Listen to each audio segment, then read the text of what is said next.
There is something you must understand before you can expect anyone to respect you. People will often treat you according to the standard you demonstrate for yourself. This is not about blaming yourself for someone else's behavior. It is about recognizing a psychological reality. The way you carry yourself communicates what you believe you are worth. And whether you realize it or not, people are constantly reading that message. If you walk into a room needing everyone to approve of you, you have already surrendered a portion of your power. You begin watching faces, measuring reactions, adjusting your words, changing your opinions, and worrying about whether people like you. Slowly, without noticing, you become dependent on external validation. Your emotional state begins to depend on circumstances outside your control. One person praises you, and you feel valuable. Another criticizes you, and suddenly you question yourself. Someone ignores you, and you feel insignificant. Someone accepts you, and you feel powerful again. But look at what has happened. You have handed other people the authority to determine how you feel about yourself. And that is where disrespect becomes powerful. When your sense of worth depends on approval, even a small rejection can feel like a threat. You become defensive. You explain yourself too much. You argue when you should remain silent. You chase people who have already shown you that they do not value your presence. You tolerate behavior you know is beneath your standards because you are afraid of losing connection. This is why inner authority must come before social authority. Inner authority means that you can stand in your own mind without constantly asking the world to confirm that you belong there. It does not mean becoming arrogant. It does not mean believing you are better than everyone else. In fact, genuine self-respect usually makes a person less interested in proving superiority. You simply stop needing to prove your worth. Think about the difference between confidence and performance. Performance says, look at me, notice me, approve of me. Confidence says, I know who I am. I know what I stand for. I do not need to convince you. That distinction changes everything. When you stop seeking approval, you become more difficult to manipulate. Someone can no longer control you simply by withdrawing attention. They cannot easily make you betray your principles by threatening rejection. They cannot make you desperate by pretending you are not important. And this is where fear of disrespect begins. Not fear in the sense of physical intimidation, but the recognition that your boundaries are real. People become careful with individuals who are emotionally independent, because emotional independence removes one of the easiest forms of control. The fear of being rejected. Ask yourself honestly, how many decisions in your life have been influenced by the question, what will people think? That question has destroyed more potential than failure ever could. You may have remained silent when you should have spoken. You may have accepted treatment you should have rejected. You may have chosen comfort over growth because challenging yourself would make others uncomfortable. You may have stayed in relationships, friendships, or environments simply because leaving would force you to confront the possibility of being alone. But solitude is not the same thing as weakness. Sometimes being alone is the price of becoming internally strong. A person who cannot tolerate their own company will accept almost any company. They will compromise their values simply to avoid the discomfort of standing alone. But a person who has learned to be comfortable with themselves becomes selective. They do not desperately collect people. They choose them. That is a profound psychological shift. You stop asking, how can I make them like me? And you begin asking, does this person deserve access to me? You stop asking, how do I convince them to respect me? And you begin asking, am I respecting myself through the way I respond? That is where your power returns. But remember, self-respect is not something you announce. It is something you practice. It is waking up when you said you would. Keeping promises to yourself. training your mind when you do not feel motivated, walking away from unnecessary arguments, saying no when your instincts tell you something is wrong, refusing to betray your values simply because someone might dislike you. Every time you keep a promise to yourself, you strengthen your internal foundation. Every time you abandon yourself for approval, you weaken it. And eventually, this internal discipline becomes visible externally. Your voice becomes calmer. Your decisions become clearer. Your presence becomes less desperate. You no longer rush to fill every silence. You no longer feel compelled to explain every choice. You become comfortable allowing people to misunderstand you. That is a form of freedom. You cannot control whether people respect you, but you can control whether you participate in your own disrespect. So begin there. Stop trying to force the world to recognize your value. Build a character so deeply rooted that recognition becomes secondary.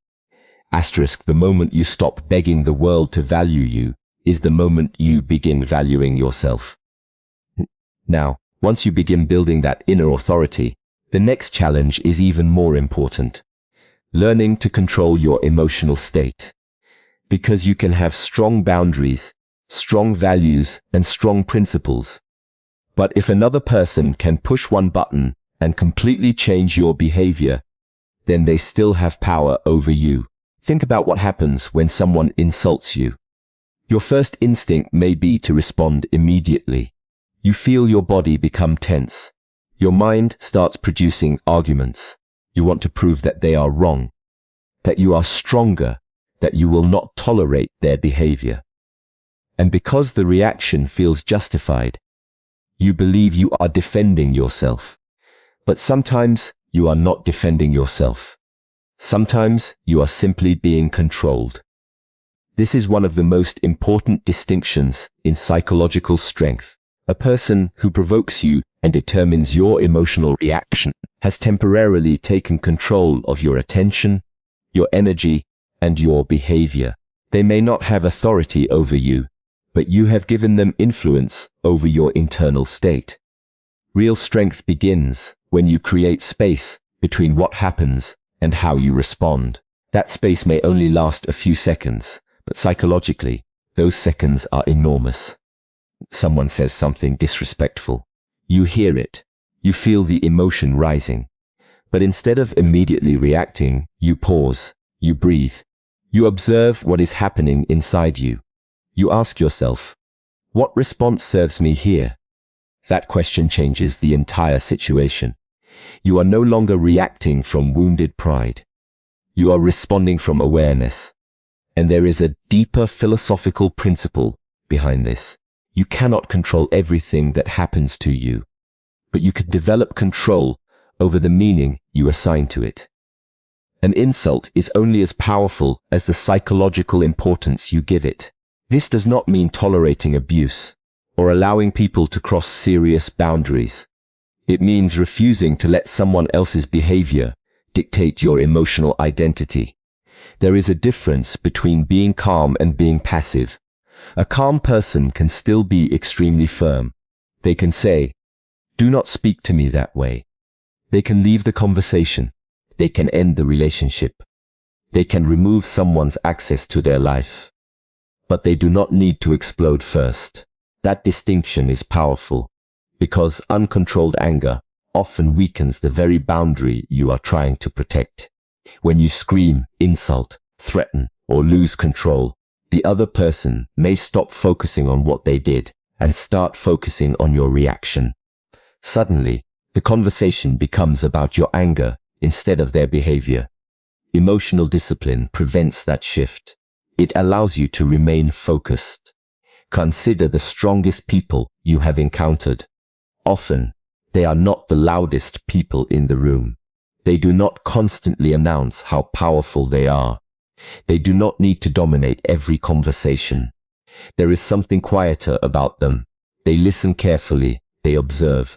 They choose their words. Why? Because they understand that energy is a resource. Every argument does not deserve your energy. Every insult does not deserve a response. Every provocation does not deserve your attention. If someone can make you angry whenever they want, they have discovered a remote control for your mind. Your task is to take the batteries out. This is why practices such as silence, reflection, meditation, disciplined breathing, physical training, and deliberate pauses can become more than habits. They train your nervous system to tolerate discomfort without immediately turning discomfort into action. You begin learning that an emotion can exist without commanding you. Anger can be present and you can still remain silent. Fear can be present and you can still move forward. Embarrassment can be present and you can still maintain your dignity. This is emotional maturity. You do not need to destroy your emotions. You need to stop allowing them to drive the vehicle. And something interesting happens when you develop this ability. People notice. They notice that their usual tactics no longer work. The person who once provoked you with a single sentence realizes that you are no longer predictable. The person who used guilt to control you discovers that you can calmly say no. The person who expected you to argue discovers that you are willing to walk away. Your calmness becomes a boundary. Your silence becomes a choice. Your self-control becomes a form of authority. But do not misunderstand this. The goal is not to become emotionally cold. A person who feels nothing is not necessarily strong. Sometimes emotional numbness is simply another form of avoidance. Strength means feeling deeply without becoming a prisoner of what you feel. You can be compassionate without being easily manipulated. You can be passionate without becoming reckless. You can be angry without becoming destructive. You can care about someone without surrendering your self-respect. That is balance. And when you develop it, disrespect loses much of its psychological power over you. You stop asking, how do I make them regret what they did? You start asking, what response protects my dignity and moves my life forward? That is the question of someone who has matured beyond reaction. So the next time someone tries to provoke you, remember this. Your first impulse does not have to become your final decision. Pause. Observe, breathe, then choose. Asterisk. The strongest person in the room is often the one nobody can emotionally control. And once you have learned to control your emotions, there is another lesson you must understand. Emotional control means very little if you do not have boundaries. You can remain calm while someone repeatedly crosses the line, but if you never act, your calmness becomes permission. A boundary is not an angry speech. It is not a threat. It is not an attempt to control another person. A boundary is simply a clear statement of what you will and will not accept, followed by the willingness to act accordingly. This distinction is critical. Many people say they have boundaries, but what they really have are requests. They say, please don't treat me like that, and then when the behavior continues, nothing changes. They complain, explain, forgive, and repeat the same warning. Eventually, the other person learns something very important. The boundary is negotiable, and once people discover that your boundaries have no consequences, they stop taking them seriously. This is not necessarily because they are cruel. Human beings learn through patterns. We observe what happens when we behave in a certain way, and then we adjust our behavior according to the results. If disrespect repeatedly produces no meaningful consequence, there is little psychological incentive for the behavior to change. That is why consistency matters more than intensity. You do not need to shout louder. You need to become more consistent. If someone insults you, you do not need to insult them back. You can calmly end the conversation. If someone repeatedly lies to you, you do not need to deliver a dramatic speech about betrayal. You can reduce their access to you. If someone continually takes advantage of your generosity, you do not need to become cruel. You simply stop providing unlimited access to your time, energy, and resources. Your actions communicate more clearly than your explanations ever will. This is where many people make a psychological mistake. They believe that if they explain themselves enough, the other person will finally understand. But someone who benefits from ignoring your boundary may understand perfectly well. The problem may not be a lack of understanding. The problem may be a lack of consequence. You do not need everyone to agree with your boundaries. You need to be willing to live according to them. This is also why saying no is such a powerful psychological practice. No is a complete sentence because your life does not require unanimous approval. When you say yes to everything because you fear disappointing people, you are not necessarily being kind. Sometimes you are simply avoiding discomfort, and the irony is that excessive accommodation often creates resentment. You say yes when you want to say no, then become angry because people keep asking. You sacrifice your time, then feel unappreciated. You remain available to people who disrespect you, then wonder why they do not value your presence. But people cannot consistently respect a boundary. You consistently violate yourself. Your first responsibility is to stop betraying your own limits. This does not mean becoming rigid. Healthy boundaries are not walls built around the personality.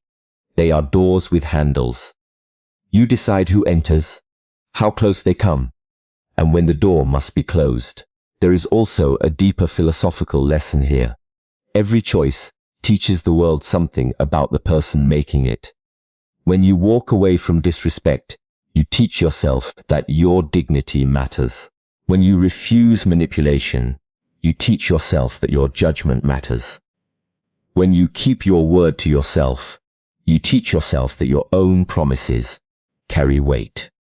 And this gradually changes your identity. You stop being someone who merely wishes to be respected. You become someone who behaves in a way that makes respect the natural consequence of interacting with you. Notice the difference. Demanding respect focuses on other people's behavior. Living with self-respect focuses on your own behavior. The first is unstable because you cannot control other people. The second is powerful because you can control yourself. And sometimes the strongest boundary is not confrontation at all. It is distance. You do not have to win every argument. You do not have to expose every manipulator. You do not have to prove that someone was wrong. Sometimes the most intelligent response is to remove yourself from the environment entirely. Walking away is not always weakness. Sometimes it is the clearest evidence that you understand your own value. Of course, boundaries must also be reasonable. Not every disagreement is disrespect. Not every criticism is an attack. Not everyone who challenges you is trying to diminish you. A mature person must learn the difference between genuine disrespect and simple disagreement. Otherwise, what you call self-respect can become ego. True strength allows criticism without collapse. It allows disagreement without hatred. It allows you to reconsider your position without feeling humiliated. But when a pattern of manipulation, humiliation, exploitation, or deliberate disrespect becomes clear, you must be willing to respond. Calmly, consistently, without drama. Because the goal is not to frighten people into obedience. The goal is to make your standards unmistakably clear. When people know that your words are followed by action, they become careful with how they treat you. Not because you threatened them, because you demonstrated that you will not remain where your dignity is repeatedly violated. So examine your life honestly. Where are you complaining about disrespect while continuing to reward it with access? Where are you asking people to change while refusing to change your own response? Where have you confused being endlessly available with being valuable? Your boundaries answer those questions. And once you learn to enforce them, without anger, without revenge, and without needing approval, something changes. A boundary becomes powerful the moment you are willing to enforce it without needing anyone to understand it. And this brings us to the final and perhaps deepest principle. The goal is not to become dangerous to people. The goal is to become dangerous to manipulation. There is a significant difference. Anyone can learn to intimidate. Anyone can raise their voice, threaten, dominate a conversation, or create an atmosphere of fear. But intimidation is often a fragile form of power. It requires constant maintenance because it depends on other people believing that you are willing to hurt them. Real strength operates differently. Real strength means becoming so disciplined, so psychologically grounded, and so comfortable with yourself that other people cannot easily control you through fear, guilt, approval, rejection, or emotional pressure. Think about how much of human behavior is shaped by the fear of losing something. People fear losing relationships. They fear losing status. They fear being disliked. They fear being excluded. They fear looking foolish. They fear standing alone. And because these fears are so powerful, they become instruments of control. Someone knows you hate conflict, so they provoke you because they know you will eventually surrender just to restore peace. Someone knows you cannot tolerate rejection, so they withdraw affection whenever they want something from you. Someone knows you desperately want recognition, so they give you praise only when you behave according to their expectations. If you do not understand your own psychological vulnerabilities, other people can discover them for you. This is why self-knowledge is a form of protection. You must know what you fear. You must know what you crave. You must know what makes you desperate. Because whatever you desperately need can eventually become the mechanism through which someone controls you. The person who can walk away is difficult to manipulate. The person who can tolerate silence is difficult to manipulate. The person who can accept being misunderstood is difficult to manipulate. The person who does not need constant validation is difficult to manipulate. And notice something important. None of these qualities require aggression. They require freedom.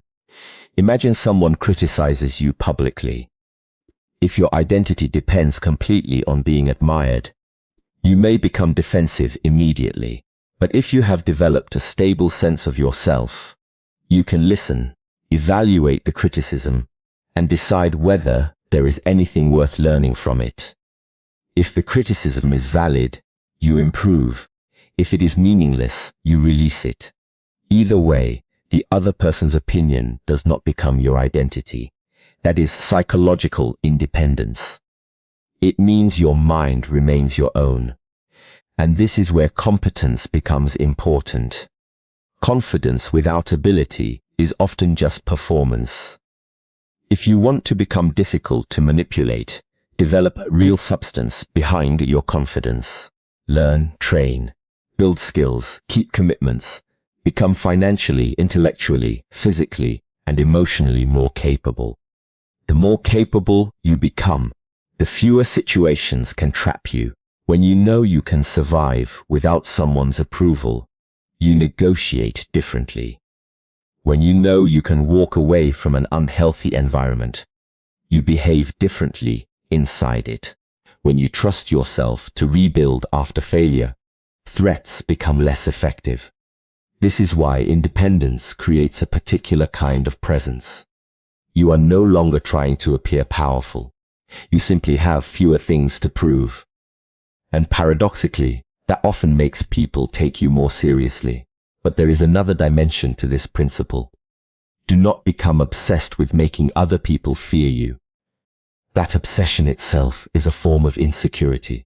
A person who constantly needs to demonstrate that they are dangerous is often still asking the world to confirm their power.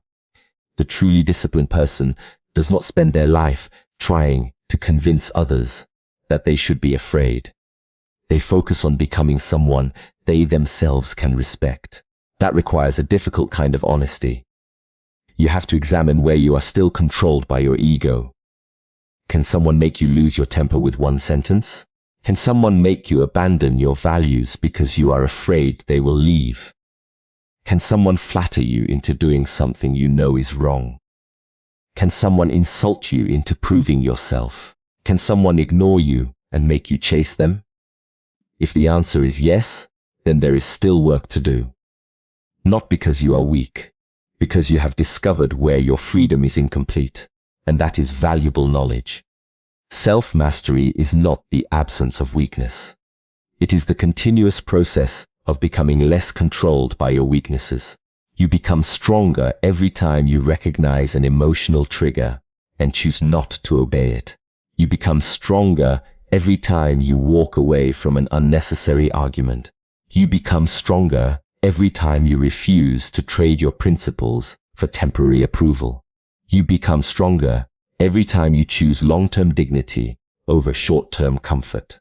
Eventually, this creates a quiet psychological authority. People sense that you cannot easily be bought with praise or controlled through rejection. They realize that your silence does not mean weakness. Your kindness does not mean availability. And your patience does not mean unlimited tolerance. That is the kind of presence that commands respect without demanding it. And perhaps this is the greatest lesson of all. You do not need to make people fear you. You need to make yourself impossible to betray. When you know what you stand for, when you control your emotions, when your boundaries have consequences, and when you can walk away without losing yourself, disrespect loses its leverage. You are no longer fighting for power. You have developed the freedom that makes manipulation powerless. So do not build a personality that intimidates people. Build a character that cannot be easily controlled. Asterisks. Become so grounded in who you are that disrespect can reach your ears, but never your identity.